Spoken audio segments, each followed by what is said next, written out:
Muy buenas a todos, bienvenidos al primer programa de la Tubería 101. Os habla Artorias desde lo más profundo del abismo y tenemos, como siempre, a nuestros colaboradores Dungai y Zero. Hola. Bueno, el programa de hoy va a ser bastante especial porque vamos a tratar las conferencias que se dieron la semana pasada del E3, que es una feria, la feria más grande de videojuegos que se da en el mundo. Y que, bueno, vienen distintas compañías a presentar sus proyectos que vendrán este año y el que viene. ¿Tenéis algo que decir al respecto? Sí, hombre, la conferencia de la E3 todos lo sabemos, es la más grande, ya va trayendo muchos famosos, no es, digamos, como antiguamente que quedaba esa feria para los cuatro frikis. Ya en esta E3 hemos podido contar con Mourinho en la presentación de FIFA 17 o con Snoop Dogg. Que bueno, la foto que se filtró, esperemos que estuviera fumando una colilla. Tabaco. Esperamos que sea tabaco. Bueno, pues sobre fechas, la verdad es que en términos generales no dieron muchas, aunque algunas fueron bastante agradecidas, ¿no? Sí, podemos decir, sin miedo a equivocarnos, que Microsoft fue la que más fechas dio de todas, de algunos juegos que vamos a mencionar a continuación. Y Nintendo, aunque tampoco dijo muchas fechas y videojuegos, dijo unas cuantas fechas a tener en cuenta. Y el Bethesda se esperó un poco más de ella, aunque dijo unas pocas. Sí, más allá de Dishonored 2, que la verdad se venía esperando desde hace un tiempo, más allá de eso no nos han dejado fechas muy claras, y las pocas que han dejado han sido un poco vagas. Inicios de 2017, finales de 2016, le ha faltado concretar más. Y bueno, y por supuesto no ha podido faltar la polémica de nuevas consolas en el mercado. La verdad es que cuando Sony presentó la PS4 Neo, que se venía hablando ya, yo creo que es un error. Sería como una PS4 y medio.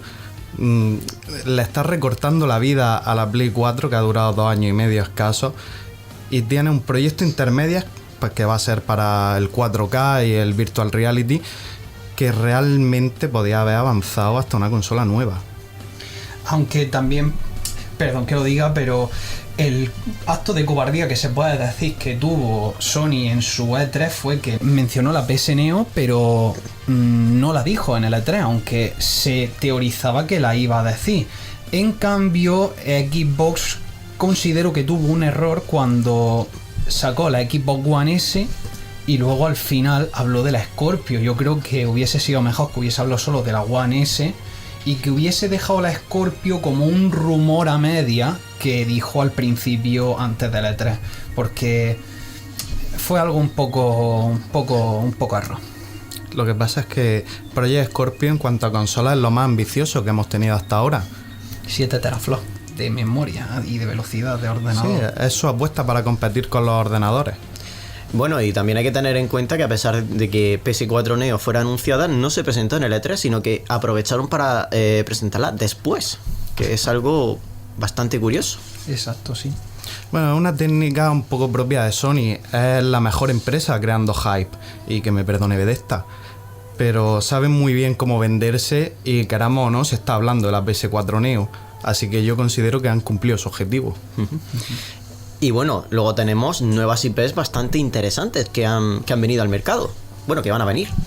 Eso es totalmente cierto, porque me repito un poco, pero Microsoft en cuanto a IPs nuevas ha sido la que más ha sorprendido a todos los oyentes. Es verdad que mucha gente dice que Sony ha sido arrollador y demás, pero realmente aunque Microsoft muchas de esas fechas y demás hayan hablado de ellas en el E3 anterior, la mayoría son fechas firmes y apoyándose en nuevas IP de empresas indie o secundarias, como por ejemplo el Sea of Thieves de Rare, una empresa muy antigua que trabajó en Nintendo y los derechos los compró Rare más adelante. O sea, Rare Microsoft, perdón. Y bueno, y por supuesto, a pesar de todo, aunque sea una compañía muy olvidada con respecto a los grandes magnates, ya sea porque se ha convertido en una compañía bastante infame o porque ha tenido bastantes problemas de un tiempo a esta parte, no hay que olvidar que Ubisoft, por ejemplo, también presentó nuevas IPs, como por ejemplo fue For Honor. Sí, es cierto, el For Honor fue anunciado por Ubisoft y está bastante bien. Tiene un problema el For Honor, está en un pequeño limbo, porque puede ser un muy buen juego, gráficamente hablando es bueno, la técnica de combate de poder elegir la posición de defenderse es curiosa y se nota que están intentando darle un cambio a lo que viene a ser al cuerpo a cuerpo con espadas, pero tiene ese problema que Ubisoft no tiene muy buena fama de acabar haciendo bien la IP y puede ser o un muy buen juego o quedarse en un roam. Ciertamente podría ser este el año de las redenciones en las grandes compañías y en los grandes títulos. De eso ya hablaremos un poco más adelante, pero adelantando un poco, vienen bastantes títulos que, lejos de ser repetitivos, según como pusieron el E3, pueden ser bastante innovadores. Aunque en cuanto a IPs nuevas, a mí me gustaría quedarme con We Happy Few, un poco esa estética al estilo de las novelas de George Orwell, y también la ambientación al estilo BioShock, que nos mete en el papel de una persona en un mundo supuestamente feliz, aunque claramente manipulado, en el que él es el único que no lo está, y va a jugar con nosotros al estilo survival horror. Me parece una apuesta muy interesante. Además, basándose en títulos como lo es la saga de Matrix. Correcto, sí. Lo que le da un toque más interesante, y esperamos que el guión esté bien hecho, pero con el currículum que tiene el juego yo espero que pueda ser algo muy importante. Ciertamente estamos en la generación en la que los juegos independientes son los que realmente dan la nota, y eso nadie lo puede negar. Se le nota.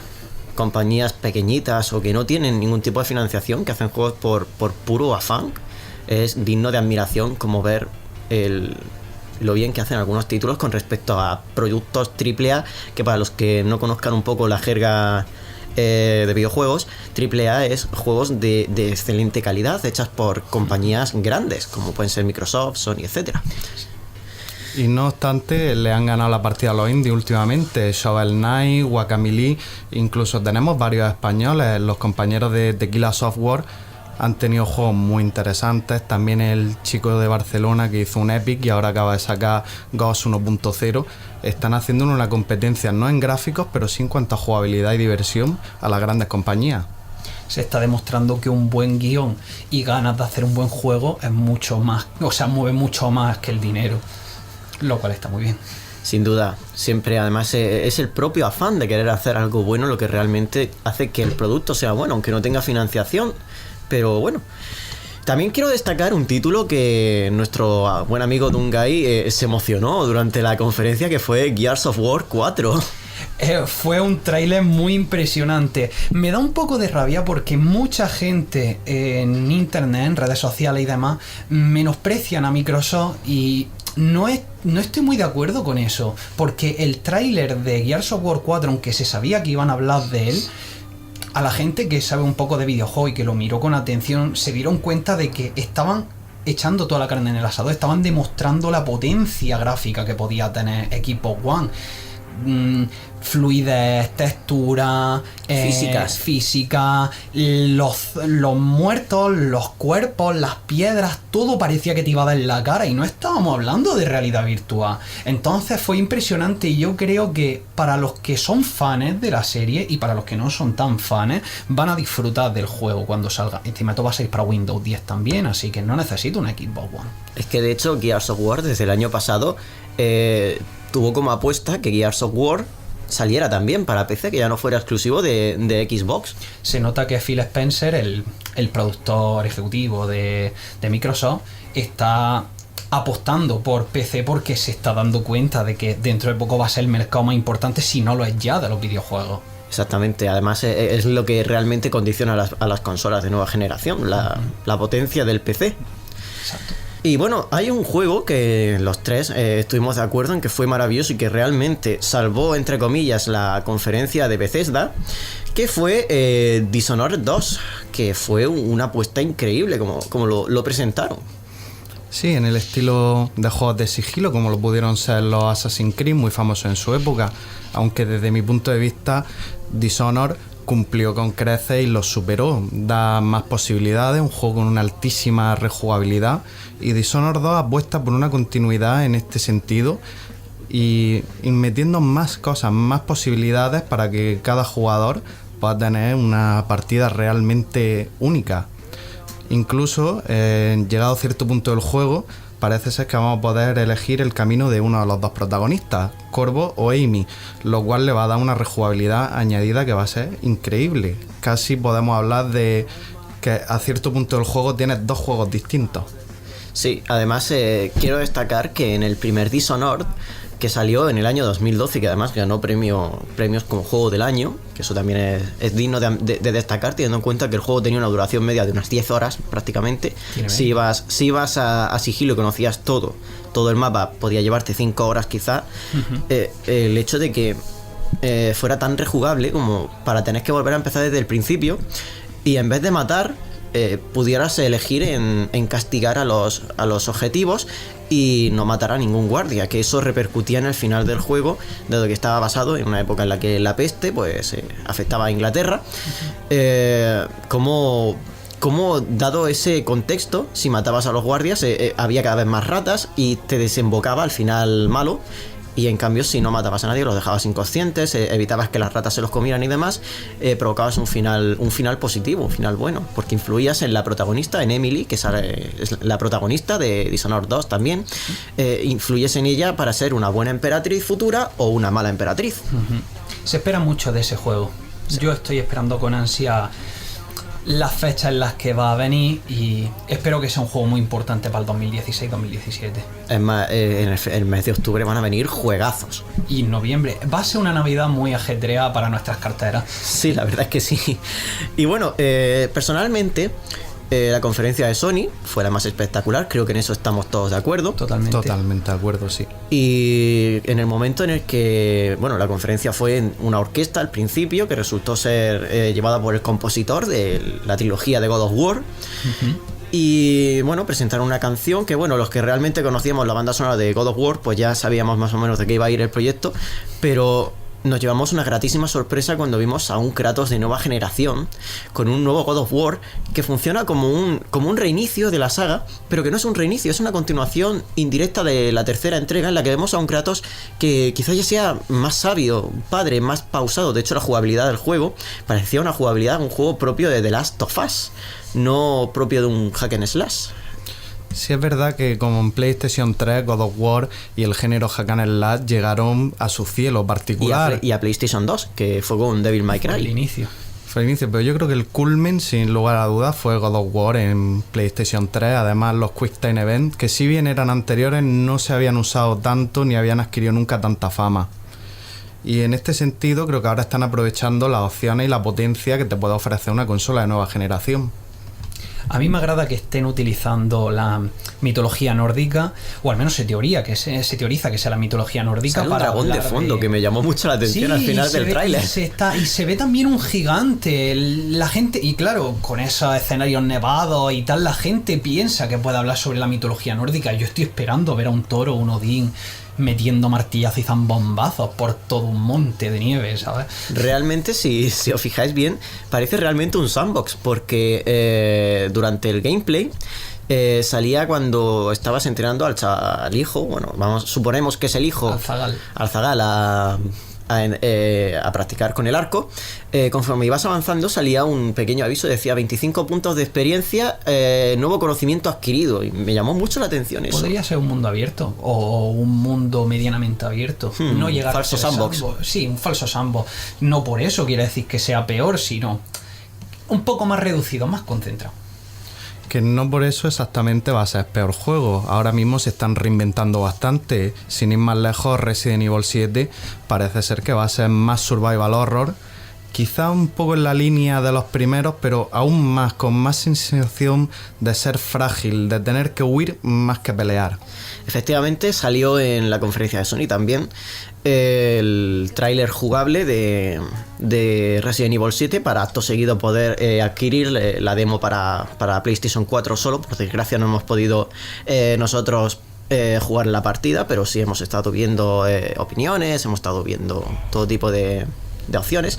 Y bueno, hay que destacar que no parece para nada un Resident Evil, o sea, en primera persona, compatible para Oculus Rift, imagino, y para PlayStation Virtual Reality, y que me llamó muchísimo la atención porque parecía realmente un Silent Hills, un PT, el famoso Project Terror, que salió para PlayStation 4 hace un año, de Hideo Kojima y de Guillermo del Toro, y que llamó mucho la atención porque realmente era un juego que, a pesar de que solamente se desarrollaba en un pasillo, daba realmente miedo, y que realmente ha influido en esta generación con juegos como el recientemente cancelado, por desgracia, Allison Road, que tenía una pinta tremenda en el tráiler jugable que mostraron hace un año. Y bueno, y otros proyectos que podrían venir que influyen, que realmente ha influido Kojima en el género del survival horror. Lo ha evolucionado, quizás podríamos decir. En este sentido, yo creo que Sony ha apostado mucho por hacer una reinvención de sus títulos, y sin ir más lejos pudimos ver Call of Duty y cómo a la gente le costaba, y bueno, me incluyo, nos costaba decir, es un buen juego.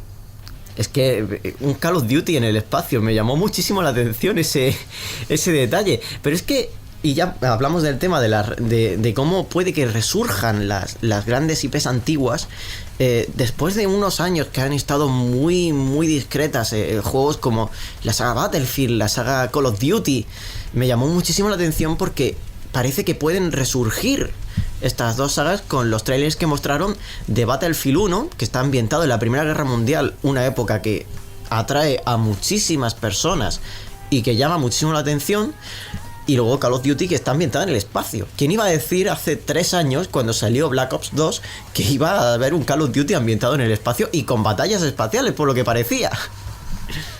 No soy un acérrimo fan de la saga de Battlefield y de Call of Duty, y hasta yo puedo admitir que tengo ganas de ver cómo se desenvuelve el Battlefield 1 y el Call of Duty. Me gustaría probarlo, eso tengo que admitirlo. Aunque si hablamos de cuidar bien a IPs clásicas, aquí sin duda el ganador es Nintendo. No es de extrañar que los dos títulos que nos hayan presentado con mayor número de fans y mayor número de hype hayan sido precisamente el nuevo de Legend of Zelda y Pokémon Sun and Moon. ¿Qué podés decir de Nintendo y lo que ha hecho con su IP? Porque Legend of Zelda fue un tráiler muy largo y un poco aburrido si lo veía entero, pero el potencial que tiene el Zelda en mundo abierto, en física, en capacidad, fue muy grande. ¿Zelda o quieres decir el Skyrim de Nintendo? El posible Skyrim de Nintendo. Bethesda estaba mordiéndose las uñas cuando vio el Zelda, porque fue un mundo muy grande. El mismo creador de Zelda admitió que el mapa es 12 veces más grande que el Twilight Princess, y el Twilight Princess era el Zelda con el mapa más grande hasta la fecha. Quizá también hay que destacar respecto a eso que, irónicamente, cuando salió Zelda, y además lo dije hablando con vosotros en medio de la conferencia, dije, oye, que Bethesda acaba de confirmar The Elder Scrolls 6 mientras están poniendo Zelda. Es cierto que lo dijo. Claro, pero lo que demuestra eso sencillamente es que Nintendo está apostando por el mundo abierto en cuanto al universo de Zelda, está haciendo al universo de Zelda más grande y más rico, aunque no todo el mundo está de acuerdo con esta propuesta de Nintendo. Mucha gente piensa que abrir el mundo al Zelda y darle una variedad de armaduras, de equipo y demás, están haciendo que se pierda la esencia del Zelda. Muchos han apuntado en cuanto al tema de craftear cosas, que eso le quita la esencia, convertirlo quizá en un nuevo Rust, en un nuevo Ark, donde craftear cosas, construir, sea el punto central del juego, cuando siempre ha sido las dungeons, esas mazmorras, explorar y encontrar cosas, encontrarlas más que crearlas. Yo opino sencillamente, humildemente, que la demo del Zelda sencillamente estuvo en el E3 para que la gente viese el potencial que tenía el juego y la cantidad de escenario, el estilo de combate y demás, pero que el juego en sí va a tener mucho más contenido y muchos más personajes, más ciudad, y va a ser mucho más rico. De hecho, esto no ha dejado indiferente a nadie, ha sido el juego del que más se ha hablado de todo el E3, con unas cifras bastante altas. Comparables con la del God of War, aunque el Zelda ha sido superior por 10k de diferencia, pero ellos dos han superado por más de la mitad a las demás búsquedas como Call of Duty, Battlefield y otros muchos juegos.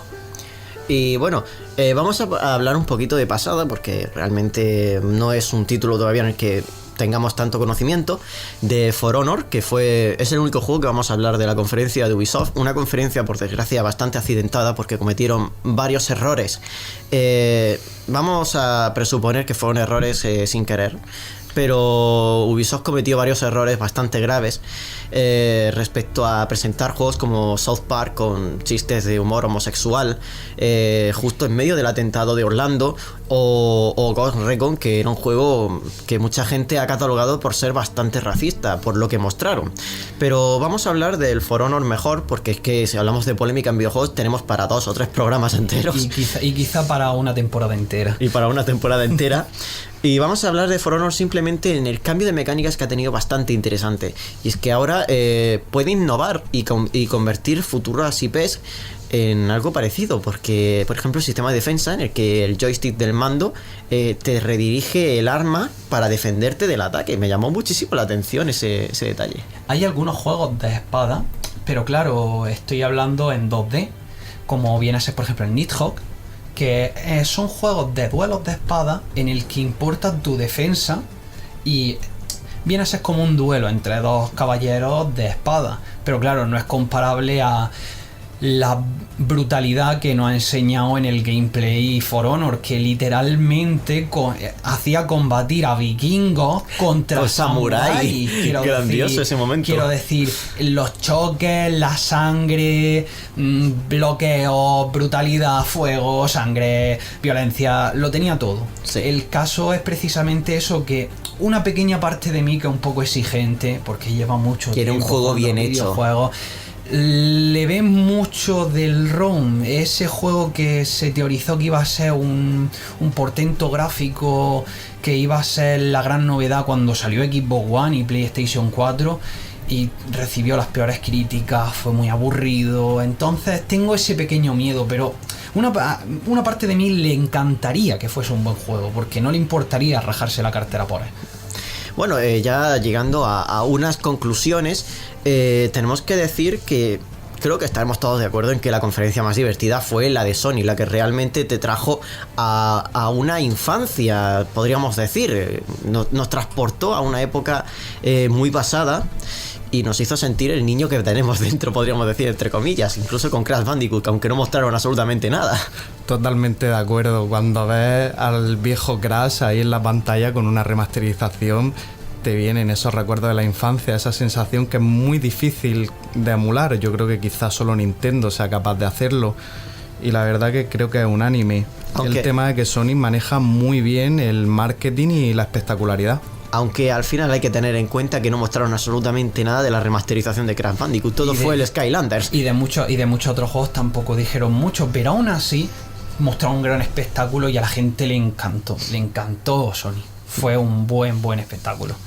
Bueno, también para mi opinión, la mejor sorpresa que nos llevamos, me remito otra vez a Sony, ya digo, me transportó al niño que yo tenía dentro. También hay que tener en cuenta que mi generación fue la de God of War, la de Devil May Cry y demás. Realmente a mí me sorprendió muchísimo. Fue lo que más me gustó cuando mostraron God of War, cómo reinnovaron y demás. O sea, me llamó mucho la atención.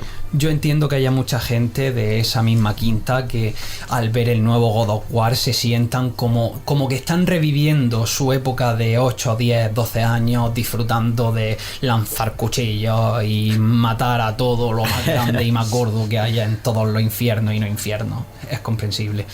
Si bien para mí creo que la mejor sorpresa ha sido la apuesta de futuro de Microsoft al hacer la cooperación de PC y Xbox.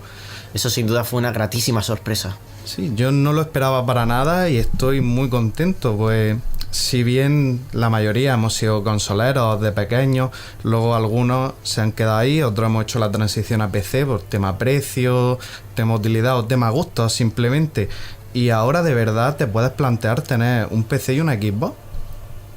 A mí, hablando de colaboraciones, yo, aunque yo no le tenga mucho cariño al personaje del que voy a mencionar, la mayor sorpresa que yo me llevé, para gusto, para disgusto, fue la colaboración que está haciendo Hideo Kojima con Sony a la hora de enseñar ese teaser, tráiler, CG que Death hizo Stranding. del Death Stranding.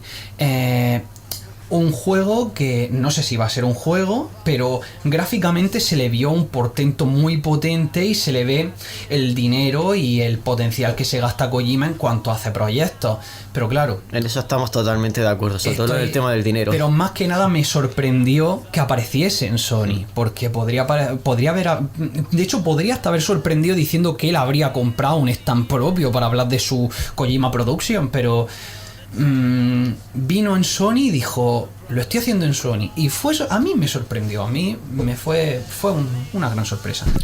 Es sorpresa, pero la verdad con el pique que se trae Kojima con Konami, no es tan de extrañar desde mi punto de vista que quiera irse a la competencia. Es posible, pero claro, sorprende porque con la cantidad de dinero y de potencial que exige siempre Kojima con sus productos, sorprende ver qué compañía es la que le da el dinero. Eso es a lo que me quería referir. Y bueno, ya creo que también diferimos en cuál ha sido la mayor decepción de este 3. Para mi gusto la mayor decepción irá porque en cierto modo le tenía bastante estima y aún espero un Half-Life 3. Es la conferencia de PC, que lo único interesante que hubo, y realmente os lo dije, macho, que se va a desmayar el que está disfrazado de marine en el Warhammer. El pobre marine espacial casi sufre una insolación en mitad del discurso. Me dio mucha pena, muchísima pena. Totalmente, lo estábamos comentando en el directo, que qué pena daba el pobre hombre, que parecía estaba mareado, que no se encontraba bien. Era en plan, darle un taburete, por favor. Yo en cambio mi decepción más grande, aunque me sorprendió con algunas cosas como el vídeo del Quake, que fue un vídeo... O el Dishonored. O el Dishonored 2, que fue básicamente por la cosa que apostó Bethesda en el E3. Pero el stand del E3 de Bethesda fue el que más me decepcionó, porque realmente el puesto es uno de los puestos de E3 que más ha durado. Fue uno que más horas tuvo, creo que fueron 2 horas. Y encima esto fue una mala hora porque en España fue a las 4 de la mañana. Y fue muy aburrido. Y le dieron demasiado tiempo a un juego online y a un juego de cartas que todavía no está ni completo. El juego de cartas que, por cierto, mostraron 5 o 6 veces el tráiler en la conferencia. Exacto. Entonces fue mucho hablar de juego incompleto y que de verdad a la gente realmente no le importaba tanto como podría ser el Quake o hablar de el Dishonored 2. Y encima también utilizaron un gameplay del Dishonored un poquito aburrido, pero... Creo que si hubiese sido en otra hora, si hubiese sido un primer E3 por la mañana o por la tarde, no habría sido tan aburrido.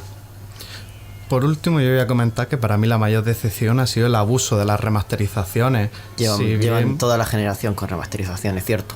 Si bien algunas podían devolverlo a la niñez, como la de Crash Bandicoot, hay otras que parecen casi que no valen la pena, que están de más, como el Elder Scrolls 5, el Skyrim remasterizado, un juego que apenas tiene 5 o 6 años y que con los mods se puede conseguir una potencia gráfica mayor aún.